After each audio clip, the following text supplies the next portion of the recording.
Hello, everyone, and welcome to episode 4 of Mind the Gaps. I'm Jeremy, a pop culture enthusiast, a film fan, and a man of ideals who has not been asked to fill a vacant seat in the United States Senate. At least not yet. I'm still getting the hang of this particular show and how I would like to format things. This past week, I took a look at my master list. A list of over 50 films that I have never seen and tried to map out the future and get a vision for where I want to go from here. Since I've personally started and ended multiple podcast projects, this is the first one that I really feel can actually grow legs, and the last thing I want to do is run out of steam just as I approach the crest of the hill. I came to the realization when I began that I could quite easily, for a portion of the year, thematically approach the show from month to month. The obvious theme for October was scary movies, thanks to Halloween. For November, I had a few other options. I could have tried for Veterans Day, which was established to honor World War I vets, or Thanksgiving, but honestly, I don't know a lot of Thanksgiving movies. But in 2016, in the United States, I feel like there was only one true choice for November. The scariest topic of all: politics. I used to be a bit of a politics nerd, and I would post and share online my thoughts and feelings about whatever issue of the day struck a chord with me. But as I've gotten older, I've realized that, really, it's all a lost cause. One can't really change their political leanings, or at least not as a result of a meme or a rant on a blog. True political discourse, honorable and respectful, happens over a cup of coffee or a mug of beer at the pub. It seems that the keyboard and the handheld device make it far more difficult to be honorable or respectful. It seems like political discourse on the internet is like tilting at the proverbial windmill. Perhaps it's just a symptom of the larger evolution of society, where niceties gradually get pushed out of the door and respect becomes a thing of the past. Perhaps that's less evolution and more a regression. I don't know. But I don't talk about politics online anymore. My close friends know where my thoughts and feelings lie, and I think that's the best practice for a successful life of living and working with people who may or may not be diametrically opposed to my political leanings. If only everyone could just be like me, right? Yeah. Anyway, one thing that everyone can agree on is the fact that this election cycle in the United States has been awful. It's a tragedy and a comedy where one of the two worst people on the planet will rise to become the President of the United States. It's been a hateful, spiteful, sad campaign, and by the time this show is posted, I can only hope it will all be over. With that being said, I have a few films selected for viewing and review for the month of November, and I figured the best palate cleanser for either side of the political aisle would be the story of a good man being thrust into the world of politics and being forced to take a stand. That man, well, he goes by the name Jefferson Smith, and he's played by the incomparable Jimmy Stewart, and he's directed by Frank Capra. The film, Mr. Smith Goes to Washington. What do I know? Well, I know almost nothing about this film. I've heard of it many times. I've watched Stewart as directed by Capra many, many times, hundreds of times in It's a Wonderful Life, which is my favorite Christmas film, and probably in my top 10 films of all time. I'm expecting an emotional juggernaut in the same vein. Given the fact that both films have a score of 94% on Rotten Tomatoes, I could be right. To prepare for this film, I actually watched a documentary about Capra to try and get an understanding of who he was as a person and the director. What a fascinating guy. He was an immigrant. He arrived via boat on Ellis Island when he was just 6 years old, and then traveled with his family via train to Los Angeles, where he grew up. His start in the film business was by stroke of luck, and he eventually grew into one of the most beloved directors of his era, and probably of all time. One of the many people interviewed for this documentary was Gary Marshall. This is probably because he has directed films of his own that can be described as Capra-esque. When trying to define what made a film worthy of that moniker, Marshall said that it was any kind of story that ends with hope. In this day and age of endless cynicism, anger, division, can't we all use a little bit of hope? Capra seemed to love lead characters that were as three-dimensional as he was. They were sentimental and racked with self-doubt despite their ambition, struggling with anxiety and depression even at the height of their success. In a way, George Bailey and Jefferson Smith were sort of Capra's spirit animals. Capra believed, as we all kind of do, that we are all the hero in our own stories. I think that's a powerful postmodern thought. Rugged individualism is ultimately the most American of ideas, and Capra is the most American of filmmakers. Okay, now, in a lot of ways, I've become a grumpy old man, and I'm barely 39 years old.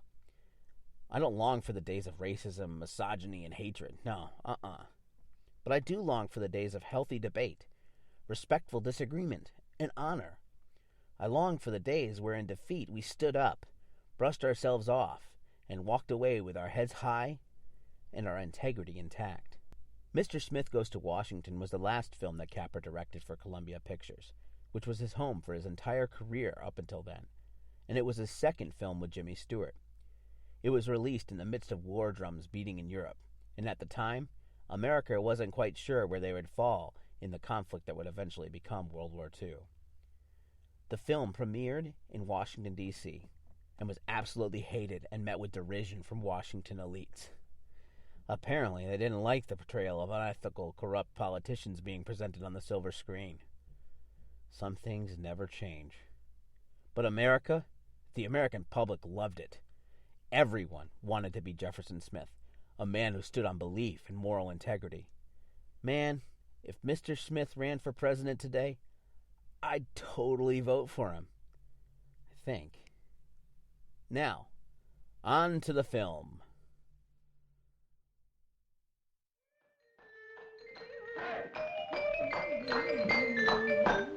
Now, far overshadowing every other triumph of filmdom's top director, three-time winner of the coveted Academy Award, comes Columbia's most important picture, the most timely, the most vital, the most significant picture any studio has ever produced.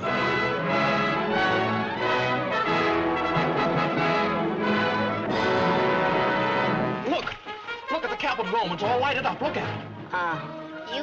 You better relax, Senator. You'll get yourself plumb wore out. What's that? Movie houses. It's a Don Quixote. I can't help feeling that there's been a big mistake somehow. A rare man these days. Either he falls in line with us and behaves himself, or I'll break him so wide open that they'll never be able to find the pieces. And there he found a nugget. Is Moore, poet of Washington correspondence.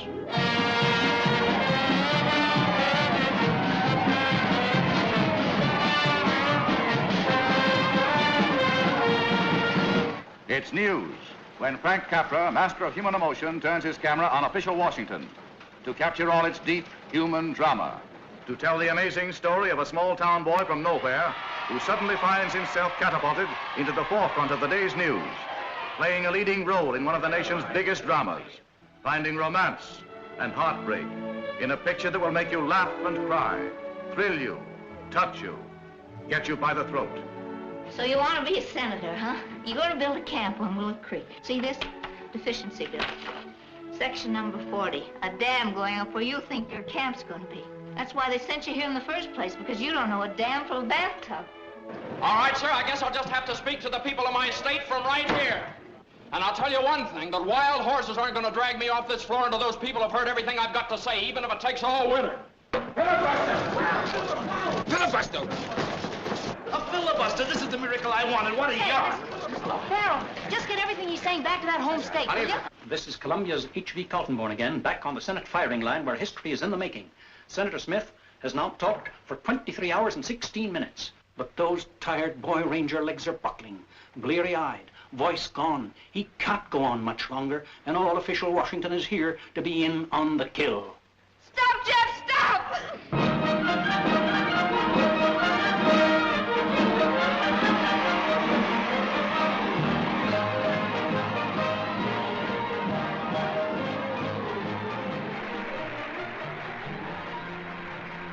The film starts rapid fire, like super fast. There are cuts between various folks on the phone, leading up to a tense, if not hilarious, scene in the governor's office, where the matter of naming a replacement for a recently deceased senator is at hand. Right after, there was a great scene between the governor and his kids during dinner, and it was whip smart, just plain fun. As the boys lobby for Jeff Smith to be nominated senator, it reminded me of my own dinners with my kids when they won't let something go. Sadly, I doubt I've handled those moments nearly as well as Governor Hopper does. The clever use of Deus Ex Machina as a plot device to drive the beginning of the story was just dumb enough to make me laugh.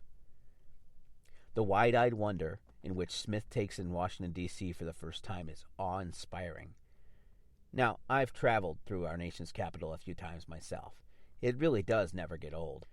The viewer feels the same reverence that Smith does while looking at the Lincoln Memorial and the Capitol building. It's in that short montage that makes you feel like Smith is Capra, and Capra is us.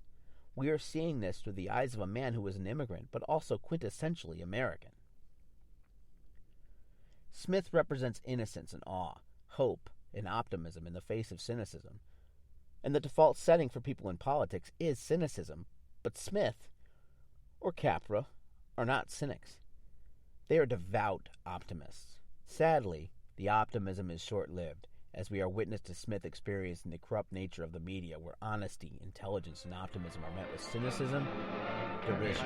Hello, nosy. Who let you in here? Why aren't you out chasing ambulances? That guy Smith's punching everybody he meets. I just got away from him. Oh, Tarzan!